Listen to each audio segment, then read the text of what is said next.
It's 7 p.m. Thursday, July 25th, here in Seoul. Coming up at News Center tonight. North Korea fires 2 missiles at high altitude into the East Sea today, its first launch since May. And now the big question is how this will affect North Korea-U.S. nuclear talks. South Korea proves to Russia during working-level talks that one of its warplanes did violate Korean airspace earlier this week. Newly appointed U.S. Defense Secretary Mark Esper, meanwhile, seems to be backing Seoul's claim, saying he will discuss the matter when he visits Korea and Japan.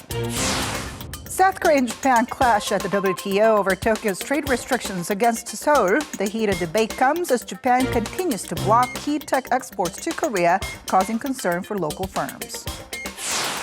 And Seoul's finance ministry revises the country's tax code to benefit local companies. The revision is aimed at encouraging investment. NEWSCENTER begins now.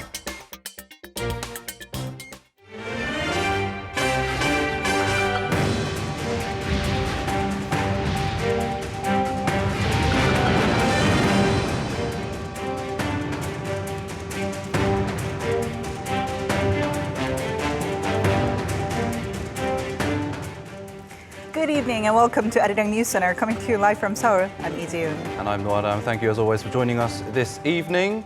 Now, just a few weeks ago, it was handshakes and smiles when North Korean leader Kim Jong-un and US President Donald Trump met at the DMZ. But the North might have made things even more complicated now by launching 2 projectiles in which the South Korean military presumes are short-range missiles into the East Sea. And for more, let's get straight to our Defense Ministry correspondent Kim Ji-yeon. Now, Ji-yeon, have we learned anything new about North Korea's launch? I'm afraid not, and it's highly unlikely that Seoul's Defense Ministry will give more details about the latest launch, at least for today. Given my past experience when us reporters were briefed about North Korea's launch in May. And the most recent piece of news was about the flying distance of the second short-range missile, in which South Korea's Joint Chiefs of SASEF flew some 690 kilometers from North Korea's eastern city of Wonsan towards the East Sea. As to how the second missile flew nearly 700 kilometers, that puts nearly all of the South Korean territory in its range, is a big question. And this is why it's stating the projectile is presuming to be missiles, is presuming to be projectiles because it could be a new tactical guided weapon. Another question is on whether it's likely to be a North Korean version of Russia's Iskander-class missile, which can carry nuclear warheads and can evade existing anti-missile systems. The military said it's presumed to have been launched from the ground using a transporter erector launcher, which means the missile could be moved to be from a desired location and not bound to a standard missile launch site, making it harder to predict North Korea's movements in advance. The same goes for the first short-range missile, which flew some 430 kilometers at 5:34 a.m. Thursday, 23 minutes before the second missile in the same Wonsan location, both of them with altitudes between 50 and 60 kilometers.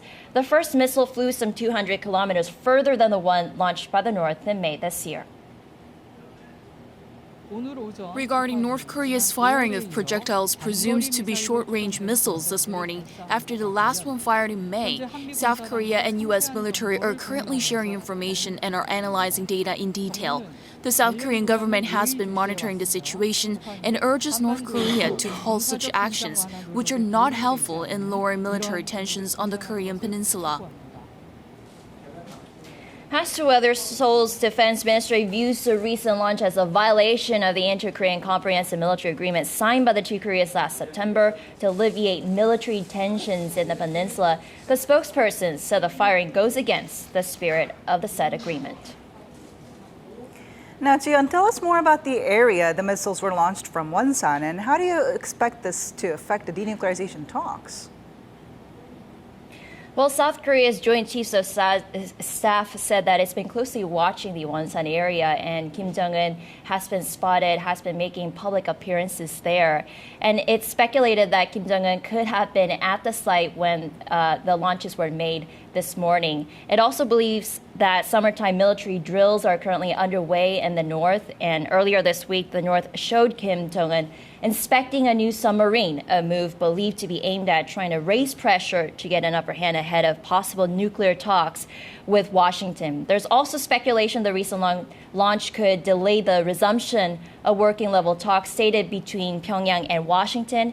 And North Korea has said the planned joint military drill between Seoul and Washington goes against the pledge to improve relations made by President Trump to Kim Jong-un. Back to you.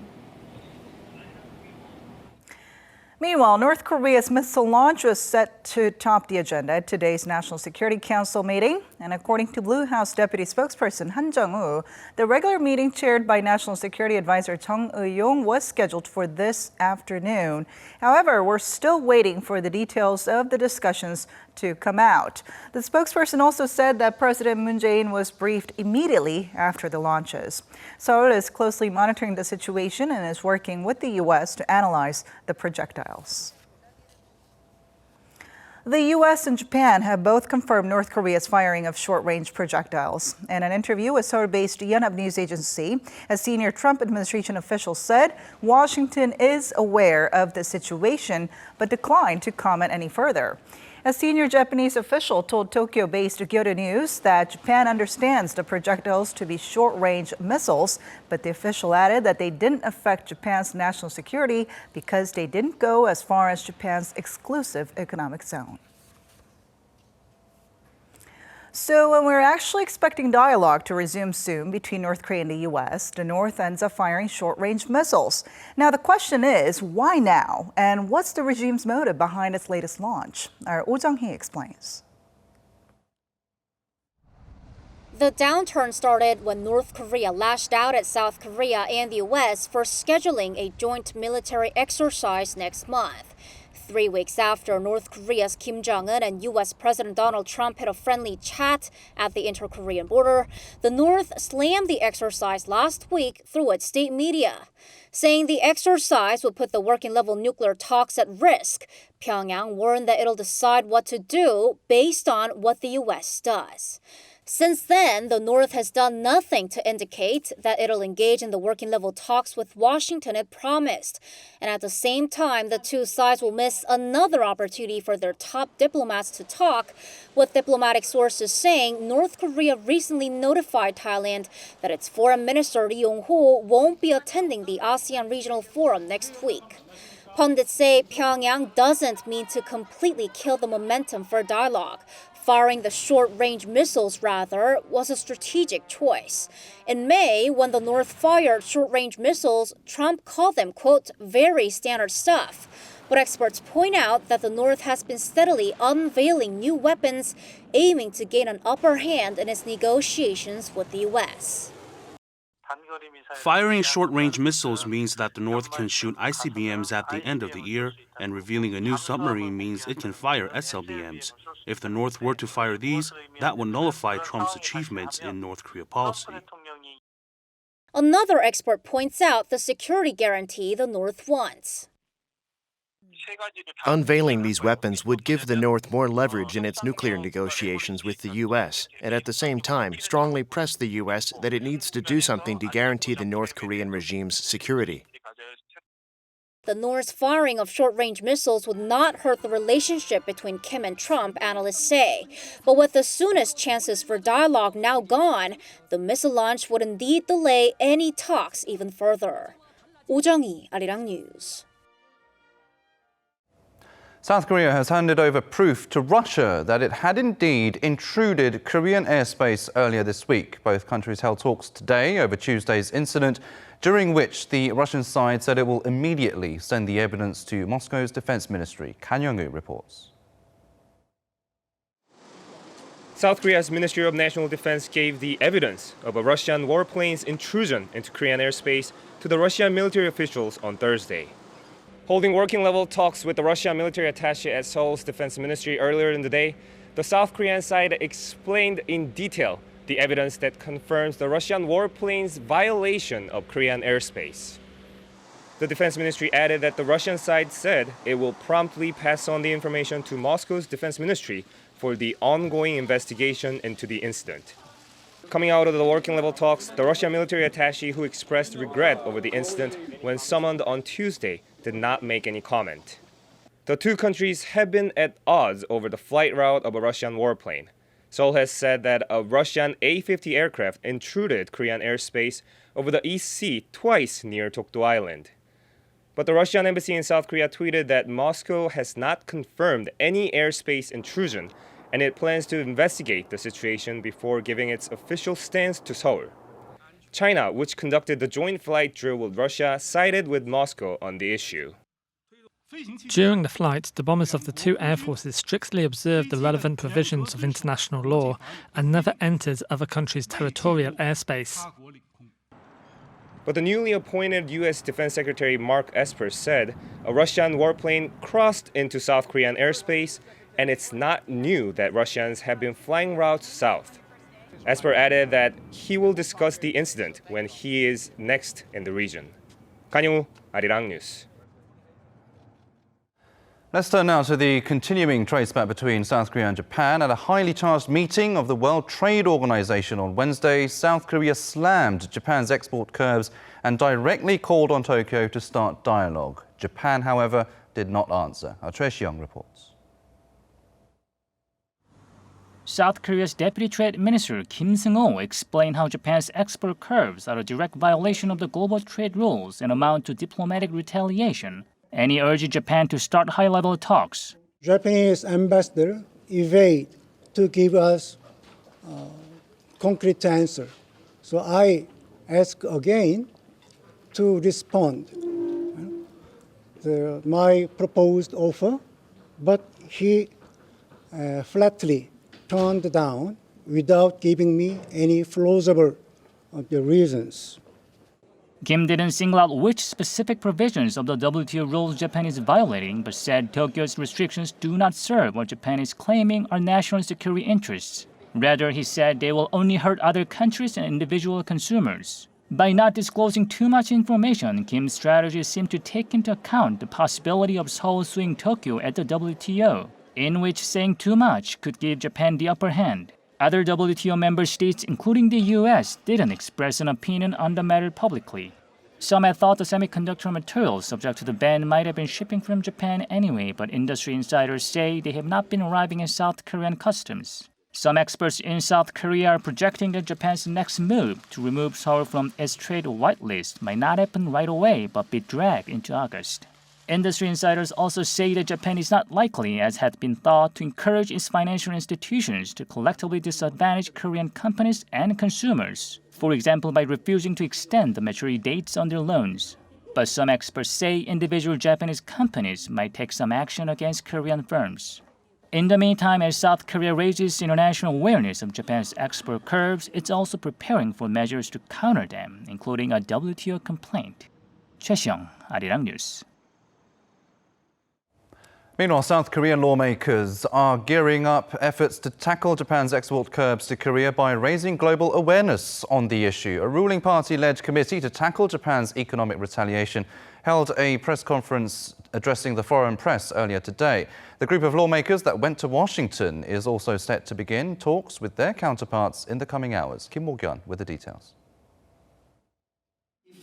The ruling Democratic Party's Special Committee on the Japanese Economic Aggression held a press conference with foreign correspondents on Thursday to raise awareness of the unfairness of Japan's export curbs. Speaking at the Seoul Foreign Correspondents Club in central Seoul, committee chief and ruling Democratic Party lawmaker Choi Jae-sung said that Japan's retaliation is groundless. Japan has been citing several issues, including a supposed loss of trust over wartime disputes, an alleged inability in the part of South Korea to control strategic materials, and a review by Japan on the way it manages its exports. The four-term lawmakers said Japan is disrupting the global value chain and the international economic order, and that Japan will have to pay a price at the international level. Japan has already imposed export restrictions on key materials. Our committee will ask the Korean government to refer Japan to the UN Security Council. The committee also questioned Japan's qualifications to host the 2020 Tokyo Olympics, citing the Olympic philosophy of peace. They demanded that Japan immediately withdraw the existing export restrictions and its plan to exclude South Korea from its whitelist of trusted importers. Meanwhile, over in Washington, a delegation of South Korean lawmakers are working to express Seoul's concerns there. On Thursday local time, the delegation will meet with Senator Tom Cotton, who is known to be close to President Trump, and Representative Ted Yoho, a ranking member of the House Foreign Affairs Subcommittee on Asia, the Pacific, and Non-Proliferation. The following day, the delegation will participate on a biannual debate with their counterparts from the U.S. and Japan on economic and diplomatic issues. There, the lawmakers are set to deliver a resolution unanimously signed by Parliament's Foreign Affairs and Unification Committee calling for Japan to withdraw its trade curbs. Kim Mo-kyun, Arirang News. A US-based think tank has warned the South Korea-Japan trade conflict is a, quote, full-blown emergency which the US should actively step in to resolve. The Center for Strategic and International Studies says that on their recent visits to South Korea, US officials saw the need for trilateral cooperation. And because Seoul and Tokyo are not talking to each other, the center recommended the US to encourage a leaders' summit on the sidelines of the upcoming UN General Assembly. It also said Washington must take a firm stand at the highest levels about the importance of these relationships to American interests. Now, a consensus seems to be growing in other countries, especially the United States, that Japan's export curbs on Seoul will hurt the global economy.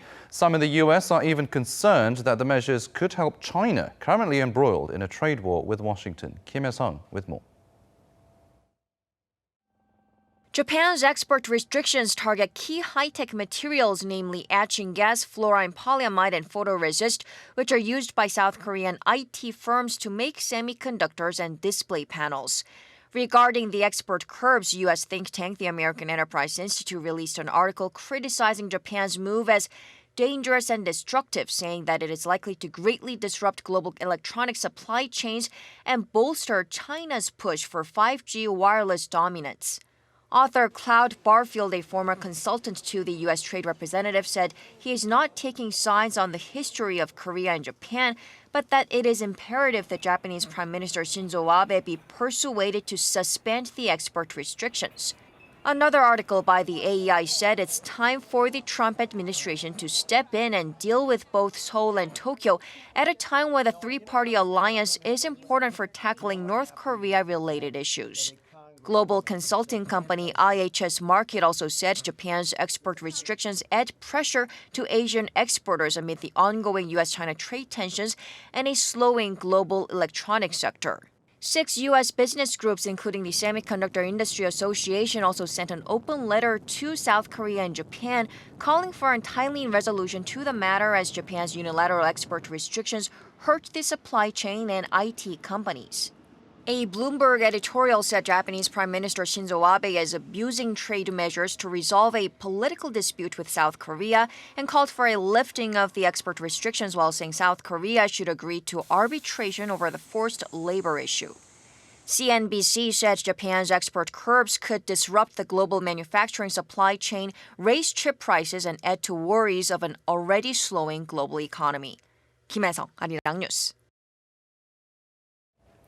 US President Donald Trump has on various occasions hinted at the need for its allies to pay more of their shared defense costs. And with less than 6 months left on Seoul and Washington's current agreement, negotiations for next year are likely to begin soon. Lee Ji-won with more.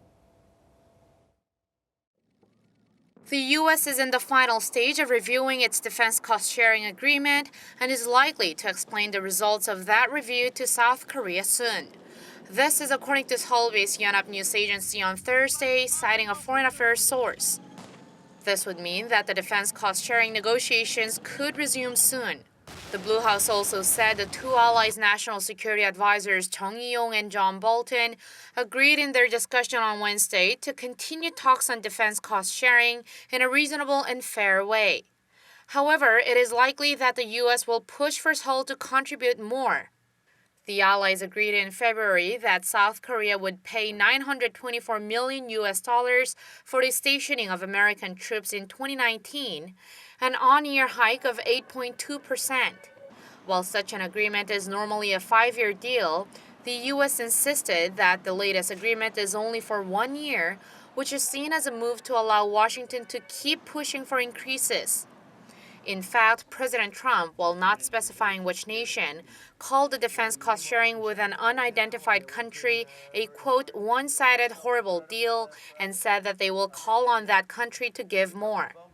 The U.S. had also asked for a significant increase in their previous negotiation for this year's agreement, which was 1.3 times what South Korea was paying last year.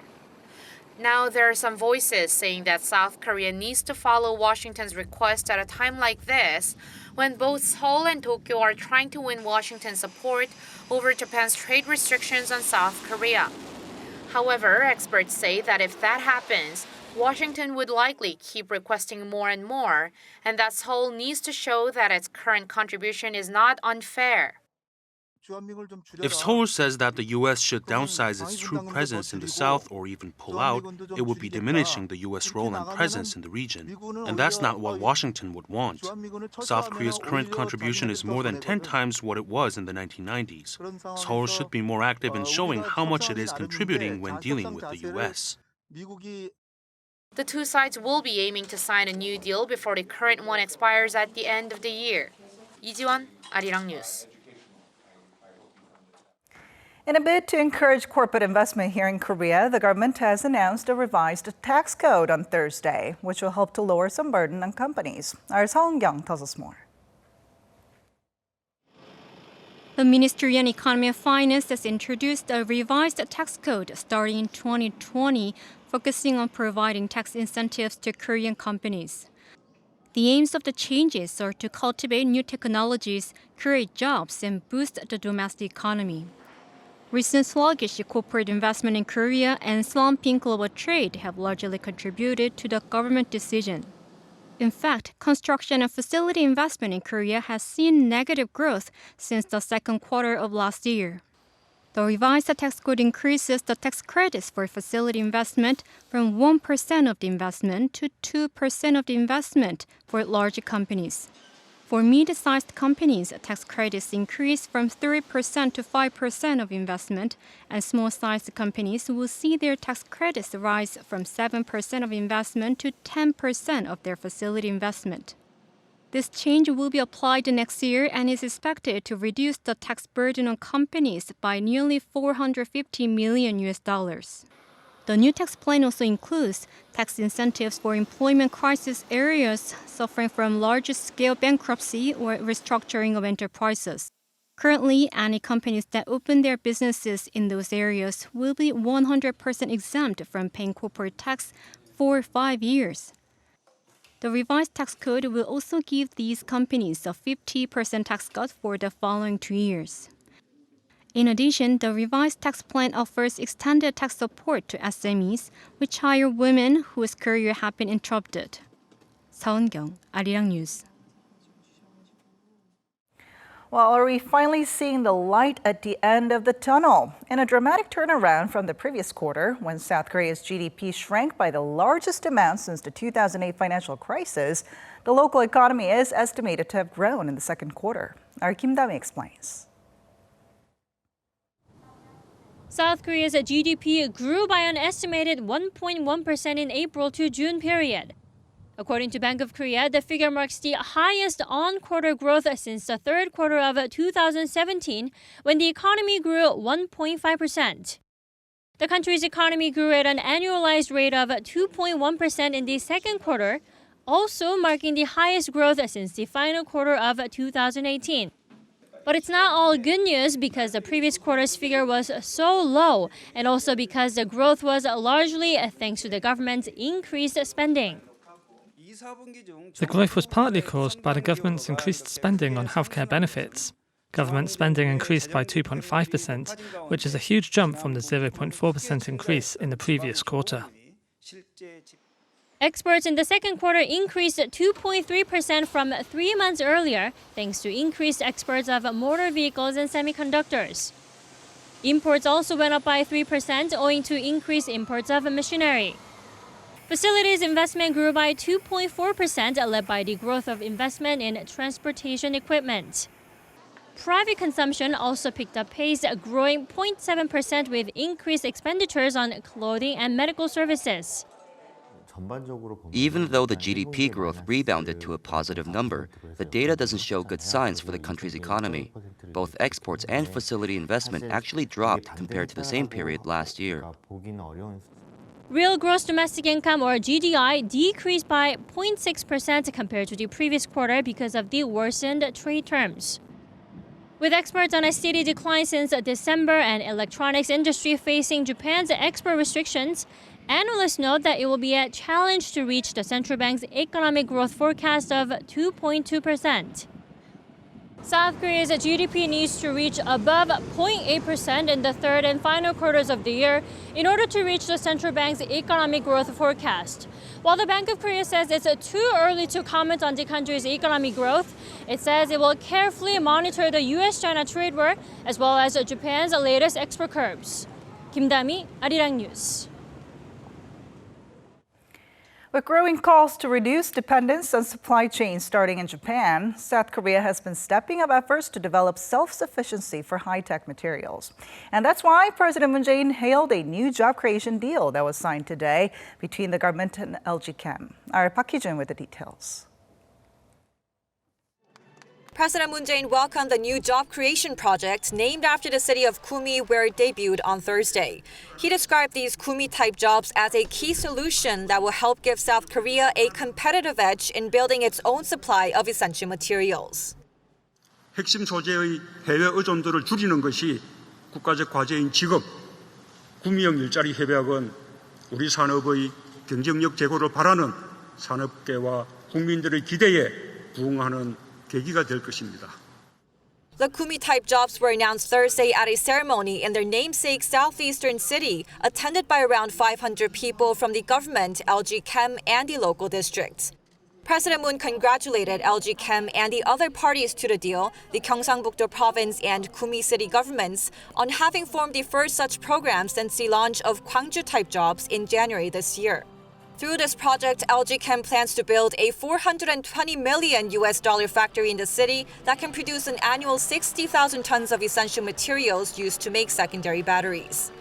Secondary batteries are used to make electric cars and smartphones.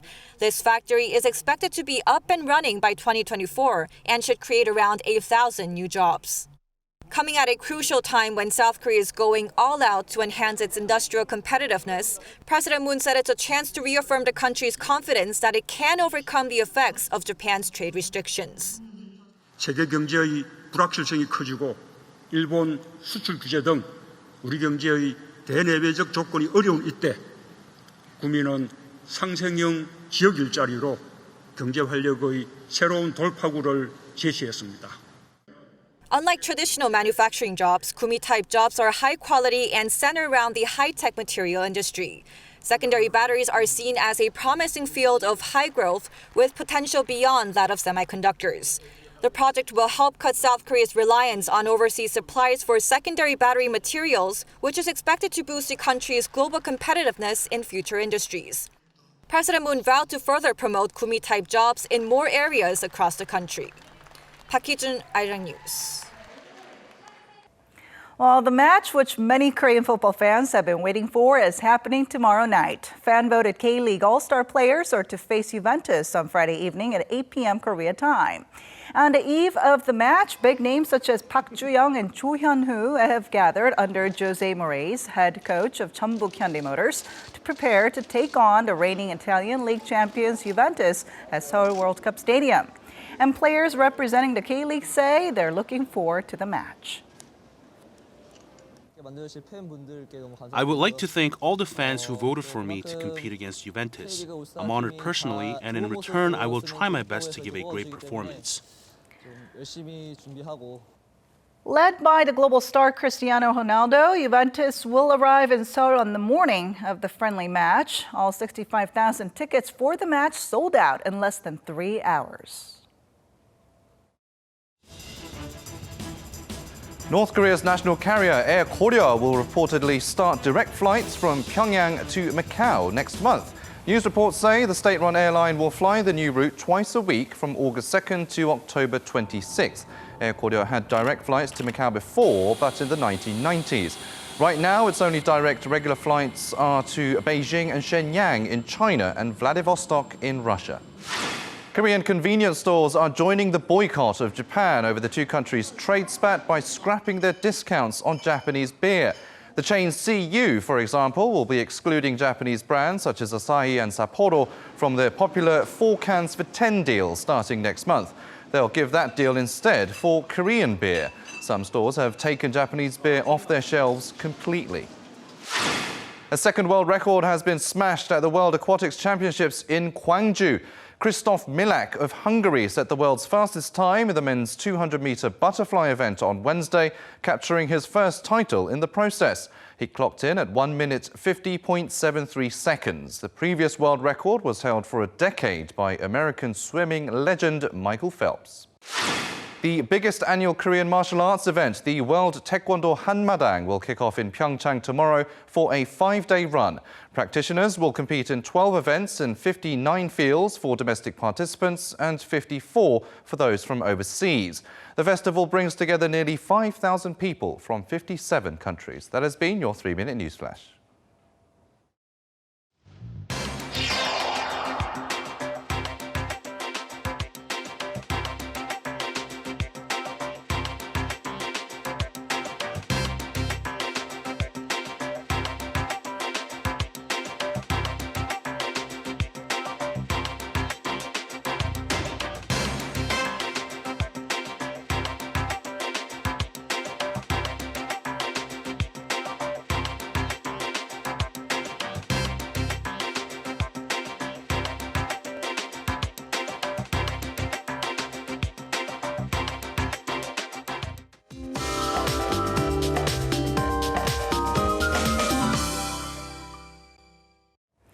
The last round of this year's monsoon rain is upon us. And the showers are looking pretty heavy at the moment. For more details, let's turn to our Michelle Park at the Weather Centre. Michelle. The monsoon is in full swing as rains continue to lash in various parts of the country. The rain clouds are expected to linger above the northern regions tomorrow, soaking Seoul and its surrounding areas with bucket loads of rain. And meanwhile, Beijing will have a sunny but scorching day tomorrow, with the mercury expected to reach near 40 degrees Celsius. And Chungcheong, the provinces have been issued with heavy rain alert, expecting to receive more than 400 millimeters of rain until Sunday morning. Seoul and the surrounding regions will get a heavy amount of 250 millimeters. And Friday commute will be humid and hot, with most regions reaching at least 24 degrees Celsius. And the high in Seoul will soar up to 28 degrees tomorrow, with southern regions seeing their readings soaring into their 30s. And like I said, this will be the last monsoon rain of the season, and as of next week, the nation will get to experience more heat waves and also tropical nights. I'll leave you with the weather conditions around the world.